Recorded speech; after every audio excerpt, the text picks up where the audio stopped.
And the Senate is voting right now on a resolution to require congressional authorization for military force against Venezuela. Last night, the president said the U.S. could control Venezuela for years. Now this bill could limit his authority to do that, but it's not clear if it has enough support to pass. Let's bring in ABC's Jay O'Brien on Capitol Hill, White House correspondent Karen Travers, and senior Pentagon reporter Louis Martinez for more on that. So, Jay, walk us through the details of what's in this bill, and what are you watching for during this vote? So this is a war powers resolution, Diane, that if it were to pass out of the Senate and the House and be signed by the president, which is a tall order, a big if, it would rein in President Trump's military powers in theory in Venezuela. But because it has a number of different stops, including either a signature from the president or Congress overriding a veto if it even were to get to the president's desk before it became law, what you should really look at this as right now is a largely symbolic vote. We've seen Democrats over the last few weeks and months here bring resolutions to the floor of both the House and the Senate to try to curtail President Trump's. All right, John, again back with something worth your time. Trump faces the ultimate betrayal. His own handpicked officials are now actively working to remove him from office. The silence in the Oval Office is heavy, as the foundation of his second term cracks open in real time. Let that sink in for just a moment. The Vice President of the United States, the man who stood beside Trump at rallies, who defended him on cable news, who smiled and nodded as Trump praised his loyalty, has apparently been building a coalition to invoke the 25th Amendment. And according to leaked communications that have sent shockwaves through every corner of Washington, J.D. Vance has already secured 9 signatures from cabinet members. 9. That's not a trial balloon. That's not exploratory discussion. That's a done deal. That's more than the 8 signatures required by the Constitution to trigger the removal process. It means if Vance wanted to walk into the Oval Office right now, right this second, military powers in Venezuela when it became clear there was a buildup of U.S. military assets in the region, and try to curtail President Trump's military powers when the administration was striking what it called suspected drug boats in the Caribbean. Those have all failed. They've never gotten the required number of Republican votes, but some of the previous resolutions have gotten a handful of Republicans to support them. And if you got a handful of Republicans this time around, it doesn't look like it would still have the numbers to pass, because we're tracking at least one Democrat who might vote no on this, John Fetterman of Pennsylvania. But it would be a serious rebuke to President Trump, because you would have Republicans in the Senate voting to curtail his military powers in Venezuela after a military operation to capture Maduro, after the administration has already taken military action in that country. So watch to see how many Republicans vote yes on this. We're tracking likely 2 at this hour, Rand Paul and Lisa Murkowski. Do others join them is the big question. And Karen, President Trump is set to meet with several oil executives tomorrow to discuss potential investments in Venezuela. What do we know so far about the plans for that meeting? And hand Trump a letter declaring him unfit for office, he could do it. And legally, constitutionally, there is absolutely nothing Trump could do to stop it. Think about the magnitude of that for a second. The vice president, the person whose entire job is to be ready to take over if something happens to the president, is essentially saying something has happened. Not a heart attack, not a stroke, not a medical emergency, something far more dangerous to the country. A judgment that the president cannot perform the duties of his office? That's not politics. That's not disagreement over policy. That is a constitutional verdict on the president's fitness to govern. Now, you might be asking yourself how we got here. The president is going to have that meeting tomorrow. The White House is not revealing any details, including who he is sitting down with. But the president, in a new interview with the New York Times, indicating that the United States would be controlling Venezuela's oil reserves indefinitely. He was asked whether this could take 3 months, 6 months, a year or longer, and he said he thinks it could be longer than that. He also was very clear and very candid, as he has been in the last several days, when he said, quote, "We are going to be taking oil oil. And he said we'll be doing it in a profitable way. Now, the other part of this here is what happens next in Venezuela and whether there will be elections at some point soon. The administration says that they have maximum leverage right now over the interim authorities there. And that's who they're working out the deal with to first get that 30 to 50 million barrels of oil. And then, of course, we'll be working out some sort of short to long-term deal to extract oil. And right now they have that leverage. And the question would be, if there was the opposition back in charge in Venezuela, would that limit the administration's leverage? And does that factor into the calculations right now of the Trump administration? How did a presidency that started with such overwhelming support just weeks ago descend into chaos so quickly? The answer lies in a military operation that Trump authorized without congressional approval, the Venezuela raid. The operation that was supposed to be a quick, decisive blow against a regime that Trump has long viewed as a threat. Instead, it became a catastrophe. 12 civilians dead, international condemnation, pouring in from every corner of the globe, the United Nations issuing statements of outrage, allies distancing themselves from American actions. And Trump's response? Instead of taking responsibility, instead of acknowledging the gravity of what happened, he fired his national security advisor. He purged more than 20 staffers in what looked like a desperate attempt to stop leaks. And Louis, Russia insists the U.S. seizure of an oil tanker in the North Atlantic was illegal. It says the U.S., I'm quoting here, repeatedly received reliable information regarding the vessel's Russian affiliation and its civilian peaceful status. What's the latest on that operation and where that conversation goes now?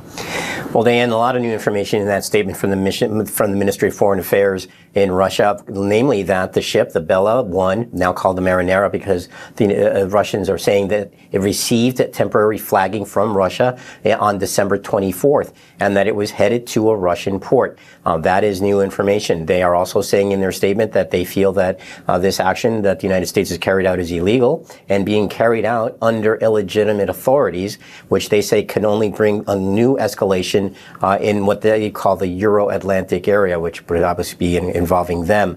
And so the new concern being raised by the Russian government about this operation and consolidate his control. He went on Truth Social and raged against his critics, claiming total victory even as civilian bodies were being pulled from rubble. That was the breaking point. That was the moment when cabinet members who had tolerated Trump's chaos, his rhetoric, his controversies, finally said enough. They could stomach a lot. They could stomach the tweets and the insults and the policy fights, but they could not stomach a president who authorized a military operation that killed innocent people and then refused to show any remorse or accountability. But here's where the story takes an even more extraordinary turn.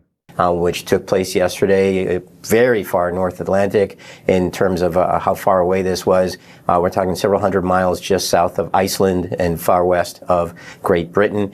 And so a lot of effort being made to undertake that raid yesterday that seized the crew and the ship. And the ship appears to be making its way eastward right now, unclear exactly where it's headed. But among the crew, there are some Russian mariners. And so that was also something that the Russian Foreign Ministry raised, that they want to see, and they want to see assurances that the United States is going to guarantee their safety in whatever process follows, because it's possible that these individuals who were seized aboard the vessel, the Bella 1 or the Marinera, are going to face potential prosecution, possibly in the United States. That's a possibility. No certainty yet that that's actually going to happen, though. Trump had no idea this was coming. Think about that for a moment. The President of the United States, the most powerful person in the world, was completely blindsided by his own administration. He thought Vance was loyal. He thought the cabinet had his back. He thought his threats and his firings and his purges would keep everyone in line. He was absolutely wrong. While Trump was focused on firing people and posting rants, Vance was in closed-door meetings. Vance was quietly gathering signatures. Vance was building a coalition that would make history. And Trump didn't see it. Not until the leaks started coming out. Not until the betting markets started moving dramatically. Not until the Gallup poll showed 65% public disapproval of his handling of the Venezuela situation. By the time Trump realized what was happening, by the time he understood that his own vice president was moving against him, it was already too late. Vance already had the signatures. The cabinet had already made its decision. Trump was already in the crosshairs. Now, let's talk about Trump's response to all of this. Because if you thought his reaction to impeachment or to the Russia investigation was unhinged, you haven't seen anything yet.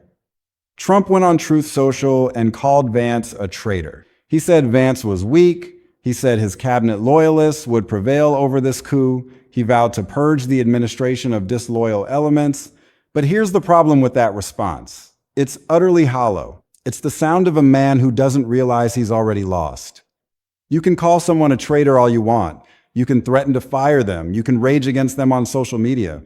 But none of that matters if Vance already has 9 signatures. None of that matters if the cabinet has already decided Trump is unfit. Trump can fire people, sure, but Vance can still invoke the 25th Amendment. Trump can say he's going to purge disloyal elements, but it might already be too late. The mechanism is already in motion. The signatures are already secured.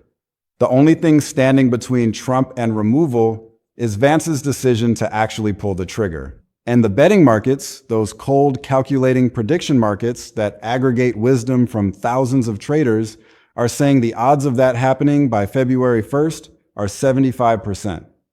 That's not speculation. That's not rumor. That's the market saying it's almost certainly going to happen. 3-to-1 odds that Trump gets removed from office within weeks. That's how dramatically the situation has shifted. Let's take a step back and really understand what the 25th Amendment actually says. Because this isn't some vague constitutional provision that's never been used before. This is a specific, detailed process that was designed for exactly this kind of situation. Section 4 of the amendment requires the vice president and a majority of the principal officers of the executive departments, basically the cabinet, to declare in writing that the president is unable to discharge the powers and duties of his office. Once that declaration is made, the vice president becomes acting president immediately. The president can then dispute the declaration by writing a letter to Congress. If the president disputes it, Congress votes. If 2/3 of Congress agrees that the president is unfit, he's removed. If less than 2/3 agree, he's restored. That's the process, that's the law, and right now, according to these leaked communications, Vance has the votes. He has 9 cabinet members who have signed on. He has a working majority. He can invoke the amendment at any moment. He could walk into the Oval Office right now and hand Trump that letter. And from that moment forward, Trump would be out. Vance would be in. The government would continue, but with a different person at the helm. Now, you might be thinking that Trump would just challenge the removal in Congress and that Republicans would rally around him and restore him to office. But that's where you need to look at the political reality. Democrats are unified against Trump.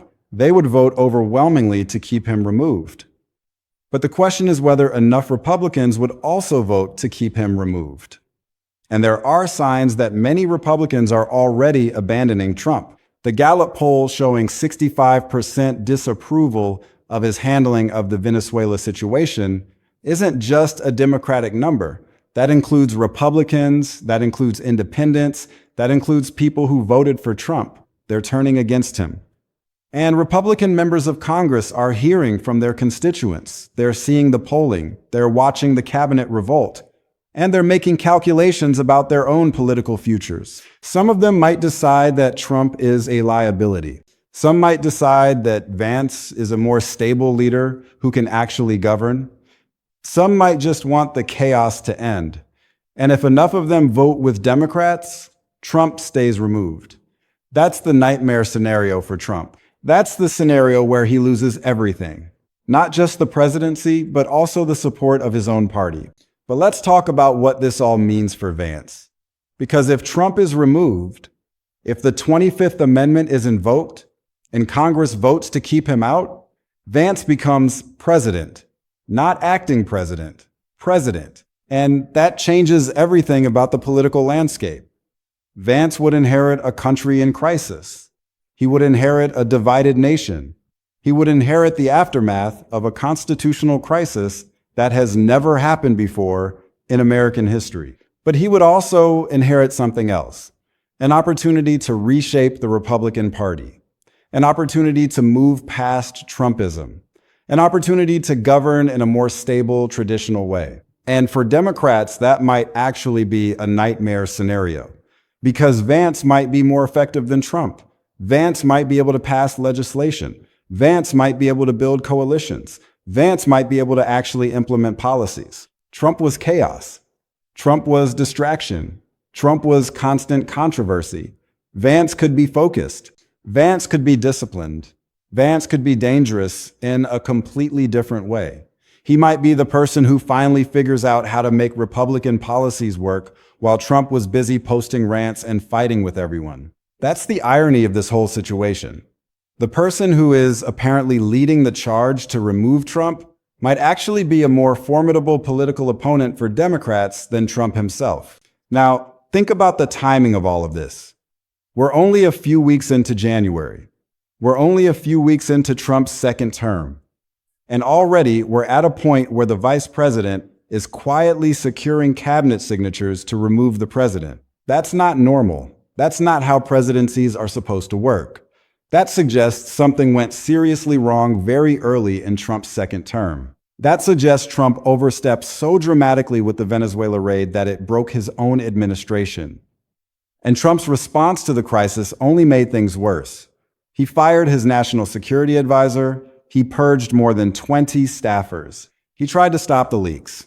But instead of consolidating his power, his actions accelerated the cabinet revolt. Instead of stopping the movement against him, he made it stronger. The people he fired were replaced by people who were even more concerned about Trump's stability. The purges convinced cabinet members that Trump was too unstable to continue.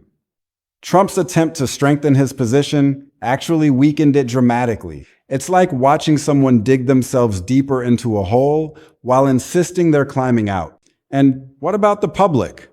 What does the American people think about all of this?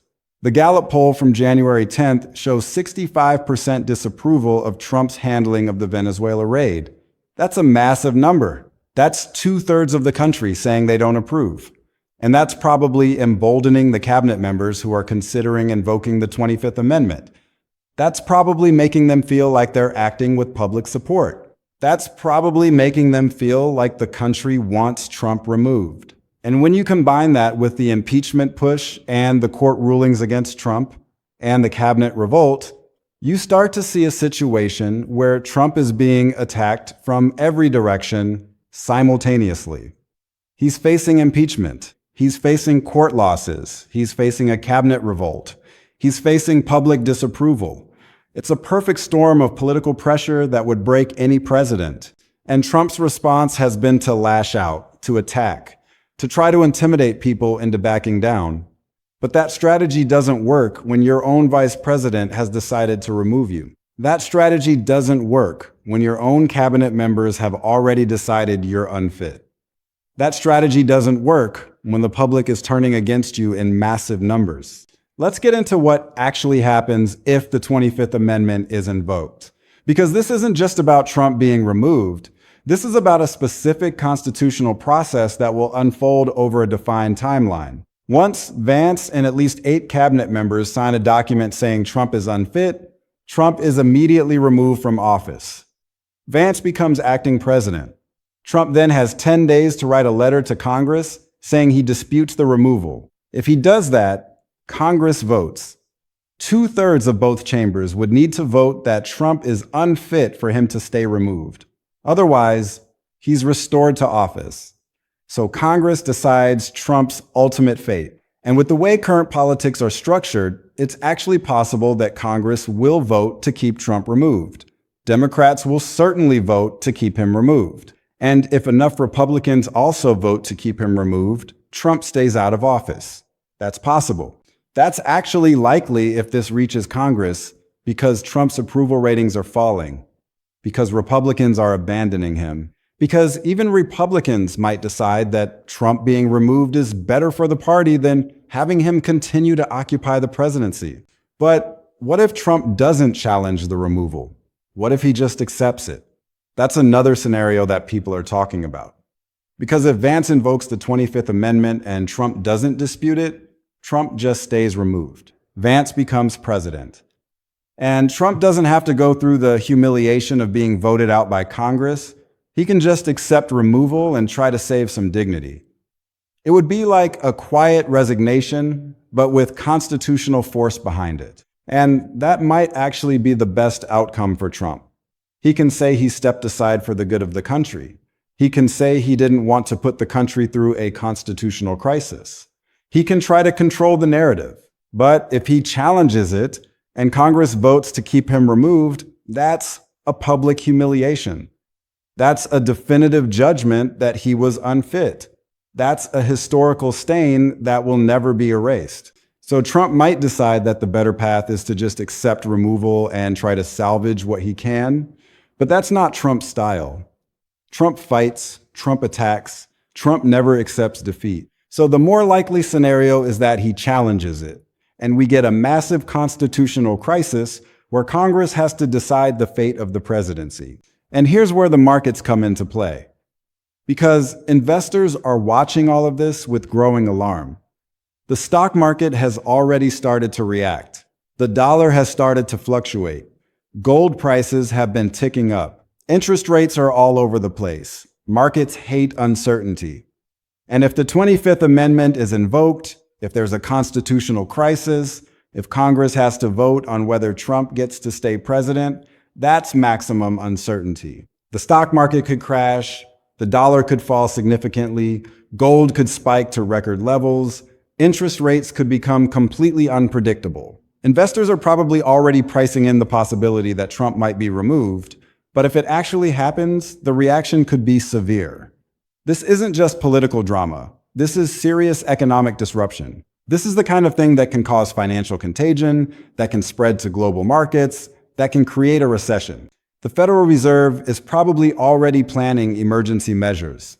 Treasury officials are probably already modeling various scenarios. And all of that is going to be happening while America is in the middle of the biggest constitutional crisis since the Civil War. Now let's talk about what all of this means for the midterm elections, because this is where things get really interesting. If Trump is removed and Vance becomes president, everything changes. The political dynamics change. The message that Republicans can send to voters changes. Instead of defending Trump and his chaotic presidency, Republicans can say, we removed him because we put country over party. We recognized he was unfit and we did something about it. That's actually a pretty good message for Republicans. It shows they're capable of acting responsibly when they need to. It shows they have the courage to do the right thing, even when it's politically difficult. But it also means Republicans lose the Trump base. Trump supporters are not going to vote for the party that removed their hero. They're going to feel betrayed. They're going to feel like Republicans abandoned their president. They're going to stay home or vote for third-party candidates or just disengage from the political process entirely. So Republicans gain some voters in the center and the middle, but they lose the Trump base. And whether that's a net gain or a net loss for the midterms is actually unclear. It depends on how many Trump voters stay home versus how many centrist voters come back to the Republican Party. It's a high-stakes gamble that could reshape American politics for a generation. But there's an even bigger question that looms over all of this. What does this moment represent for democracy and for constitutional government? The 25th Amendment was designed to be used when a president is incapacitated or seriously unfit for office. It was designed for emergency situations. And using it in the current situation while Trump is controversial and has made serious mistakes is a significant step.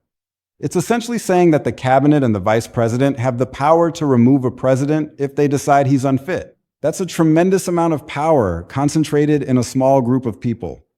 And it raises questions about whether that's healthy for democracy. On the other hand, impeachment has failed as a check on presidential power because removal requires 2/3 of Congress, which is almost impossible to achieve. So the 25th Amendment might actually be the only check that's available on an out-of-control president. If the cabinet and vice president have to be able to remove a president, then there's actually a mechanism to constrain presidential power. So you could argue that the 25th Amendment is actually serving its constitutional purpose by being available as a last resort. But it's also a dangerous precedent. Once you use the 25th Amendment to remove a president you disagree with, it becomes easier to use it again in the future. It becomes a political tool rather than a constitutional emergency measure. And that's a slippery slope that could fundamentally change the balance of power in American government. What's clear is that Trump's presidency is in serious jeopardy. Trump could be removed at any moment. Vance has apparently secured the signatures necessary to invoke the 25th Amendment. Congress would probably vote to keep Trump removed if it gets that far. And that would mean Vance becomes president and Trump is out. That's an extraordinary moment. That's something that's never happened before in American history. And yet, it's apparently on the verge of happening right now. The betting markets are saying 75% chance. The leaks are saying Vance has the signatures. The public is turning against Trump. The courts are ruling against him. Congress is moving toward impeachment. His own cabinet is working to remove him. It's like every possible force in American politics has aligned against Trump at exactly the same moment. And Trump, for all his bluster, for all his threats, for all his rage posting, is completely powerless to stop it. He can't intimidate his way out of a constitutional process. He can't threaten his way out of a cabinet revolt. He can't rage post his way out of a public opinion collapse. He's trapped. He's isolated. He's facing the end of his presidency in a way that he never imagined possible. And all of this is happening just weeks into his second term. Trump's second term may be cut short not by impeachment or election, but by his own vice president and cabinet invoking the never-before-used 25th Amendment. A seismic shift is unfolding in real time. Everything is about to change.